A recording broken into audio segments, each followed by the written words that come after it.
नमस्कार मित्रांनो, स्वागत आहे तुमचं पुन्हा एका नवीन व्हिडिओमध्ये. मित्रांनो, जागतिक तंत्रज्ञान आणि उद्योग विश्वातील सर्वात मोठं नाव असलेल्या इलॉन मस्क यांच्या संपत्तीला शेअर बाजारातील पडझडीमुळे मोठा सुरुंग लागलाय. जगातील पहिले ट्रिलियनर बनण्याचा मान मिळवल्यानंतर मस्क यांना हा मान फार काळ टिकवता आलेला नाही. त्यांच्या मालकीच्या टेस्ला आणि स्पेसएक्स या दोन्ही दिग्गज कंपन्यांच्या शेअर्समध्ये झालेल्या प्रचंड घसरणीमुळे मस्क यांच्या एकूण संपत्तीमध्ये अब्जावधी डॉलर्सची घट झाली आहे.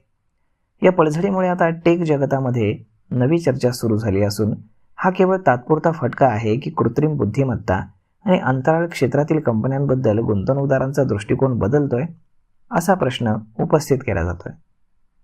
आकडेवारीवरती नजर टाकल्यास डिसेंबर 2025मध्ये टेस्लाचा शेअर $498.83 या त्याच्या वर्षभरातील सर्वोच्च पातळीवर होता. मात्र तिथून तो तब्बल 21% घसरून $393च्या आसपास आलेला आहे. तर दुसरीकडे 12 जून रोजी नॅसडॅकवरती ऐतिहासिक लिस्टिंग झालेल्या स्पेसएक्स या कंपनीलाही मोठा फटका बसलाय.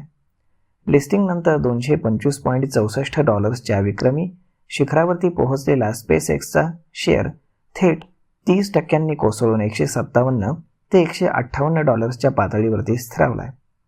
स्पेसएक्सच्या लिस्टिंगनंतर मस्क यांची एकूण संपत्ती $1.45 ट्रिलियन वरती पोहोचली होती. परंतु या दुहेरी घसरणीमुळे आता ते थेट $1 ट्रिलियन खाली आलेत. या संपूर्ण घडामोडीवरती वेस्टेड फायनान्सचे CEO विक्रम शाह यांनी आपलं मत मांडलं. ते म्हणाले की ही घसरण म्हणजे गुंतवणूकदारांनी केलेली प्रॉफिट बुकिंग आणि बाजारपेठेतील नैसर्गिक सुधारणा याचे एकत्रित परिणाम आहेत. कंपन्यांच्या शेअर्समध्ये अल्पावधीमध्ये झालेल्या प्रचंड वाढीनंतर गुंतवणूकदारांनी आपले पैसे काढून घेण्यास सुरुवात केली, ज्यामुळे सेलिंग प्रेशर वाढलं.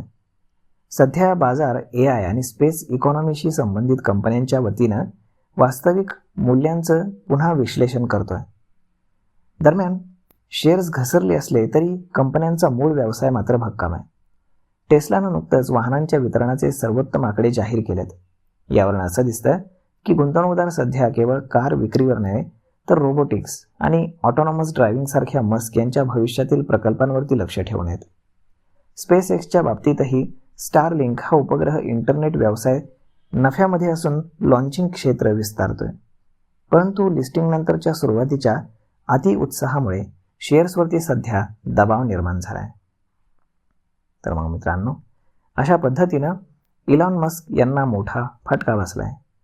ट्रिलियनरचा किताब त्यांना गमवावा लागलाय. तरी हरकत नाही, जगातील सर्वात श्रीमंत व्यक्ती अजूनही तेच आहेत. तर मग मित्रांनो, हा व्हिडिओ, ही माहिती तुम्हाला कशी वाटली हे तुम्ही आम्हाला कमेंट करून नक्कीच सांगा. आणि जर हा व्हिडिओ तुम्हाला आवडला असेल तर आपल्या जवळच्या मित्रमंडळींसोबत देखील हा व्हिडिओ तुम्ही शेअर करायला विसरू नका. धन्यवाद.